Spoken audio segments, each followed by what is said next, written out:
राम राम। तो अभी तक आपने दोहा 41 तक सुंदरकांड की ये कथा सुनी है। ये पावन कथा जो जीवन में एक नई ऊर्जा का संचार करती है, जो भगवान श्री रामचंद्र जी के अनन्य भक्त प्रभु हनुमान जी के साहस का वर्णन करती है, उनकी बुद्धिमत्ता के विषय में बताती है और बहुत ही सुंदर सुंदर उपदेश देती है, जीवनोपयोगी उपदेश देती है, जो हमारे जीवन में बहुत अधिक काम आते हैं। अब दोहा 41 से आगे बढ़ते हैं। विभीषण को रावण ने लात मार करके अपनी सभा से, अपने देश से, लंका से बाहर निकाल दिया है और विभीषण अपने मंत्रियों को साथ में लेकर के आकाश मार्ग से चल पड़ते हैं प्रभु श्री रामचंद्र जी की शरण में। अस कही चला विभीषण जबहि, आयुहीन भय सब तबहि। और विभीषण जैसे ही ये बोल करके चलते हैं कि अब आपकी सभा में, जो ये सभा है वो काल के वश में है, इसलिए मैं प्रभु श्री रामचंद्र जी की शरण में जा रहा हूं, ऐसा कहकर के जैसे ही वो चलते हैं त्यों ही सभी राक्षस आयुहीन हो जाते हैं। यानी अब उनकी मृत्यु निश्चित हो गई है, क्योंकि रावण ने अपने एक परम हितैषी का भी एक संदेश, एक उपयोगी सलाह नहीं मानी है और संपूर्ण राक्षस जाति को अब काल के हाथों में सौंपने का निश्चय कर लिया है। साधु अवज्ञा तुरत भवानी, कर कल्याण अखिल के हानि। और शिव जी कहते हैं कि हे भवानी, साधु का अपमान तुरंत ही संपूर्ण कल्याण का नाश कर देता है। यानी आपने जीवन भर में जितना भी आपने पुण्य एकत्रित किया है, यदि आप किसी साधु, किसी सज्जन व्यक्ति को नुकसान पहुंचाते हैं, उसका अपमान करते हैं, उसे हानि पहुंचाते हैं, तो वो आपका सारा पुण्य सर्वनाश हो जाता है उसका। रावण जबहि विभीषण त्यागा, भयउ विभव बिनु तबहि अभागा। भगवान शंकर जी आगे पार्वती मैया को एक कथा सुनाते हुए कहते हैं कि रावण ने जिस क्षण विभीषण को त्याग दिया, उसी क्षण वो अभागा हो गया, वो ऐश्वर्य से हीन हो गया।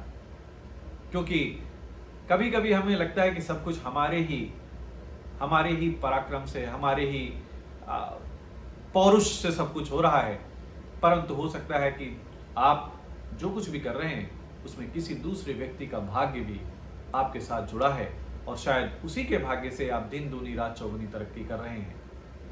तो ऐसा ही रावण के साथ भी हुआ है। जैसे ही विभीषण ने उसको त्यागा है, विभीषण उसके पास से चले गए, उसी क्षण से वो अभागा हो गया है, वो वैभव से हीन यानी ऐश्वर्य से हीन हो गया है। चले वो हरस रघुनायक पाही, करथ मनोरथ बहुमन माही।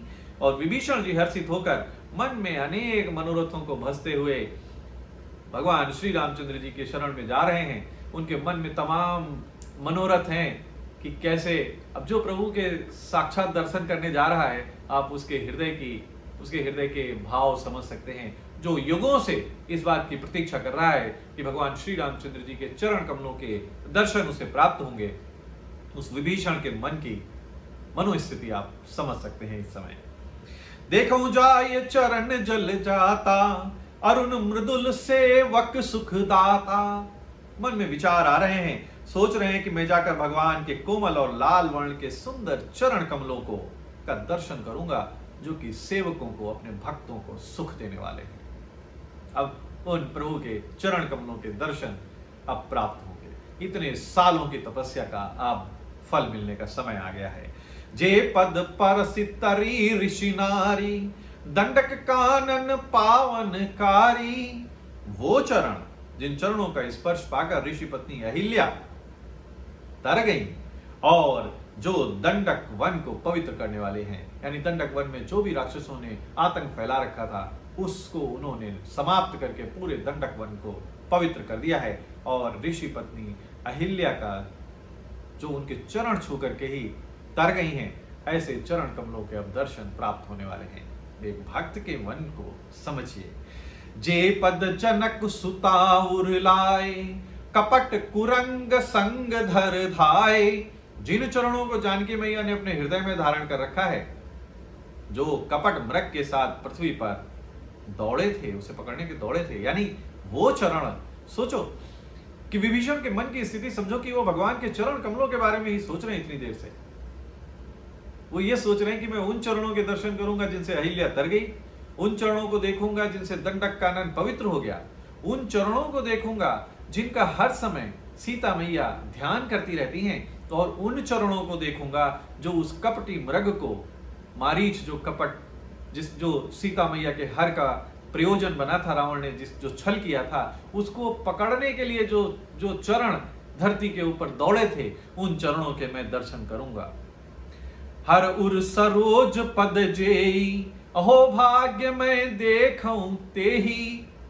और जो चरण कमल साक्षात शिव जी के हृदय में विराजते हैं, हृदय रूपी सरोवर में विराजते हैं, आज मेरा सौभाग्य है कि मैं उन्हीं चरणों को अपनी इन आंखों से आज देखूंगा। भक्त की कितनी सुंदर एक रचना की है गोस्वामी तुलसीदास जी ने। एक भक्त के हृदय को कैसे सामने उकेर कर रखा है, किस प्रकार से उसके भावों को इन पंक्तियों में गोस्वामी तुलसीदास जी ने हम लोगों के सम्मुख लेकर के आए हैं। जिन पायन के पादुकन भरत रहे मन लाए, ते पद आज बिलू की हो इन नयनन अब जाए। और वो आगे सोच रहे हैं कि जिन चरणों की पादुकाओं को भरत जी ने अपना मन लगा रखा है, यानी जहां कहां चक्रवर्ती महाराजा दशरथ का वो वैभवशाली राज्य है, परंतु भरत जी उन्हीं रामचंद्र जी की पादुकाओं को सिंहासन पर रख करके उन्हीं पादुकाओं में अपना मन लगा करके बैठे हुए हैं। आज मैं उन्हीं चरणों को अभी जाकर इन नेत्रों से देखूंगा।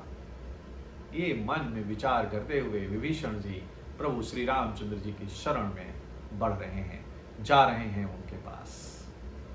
इसके आगे क्या होता है ये मैं आपको आगे सुनाऊंगा, क्योंकि सुंदरकांड का दोहा 42 यहीं पर संपन्न होता है। तब तक के लिए राम राम, सिया राम की जय।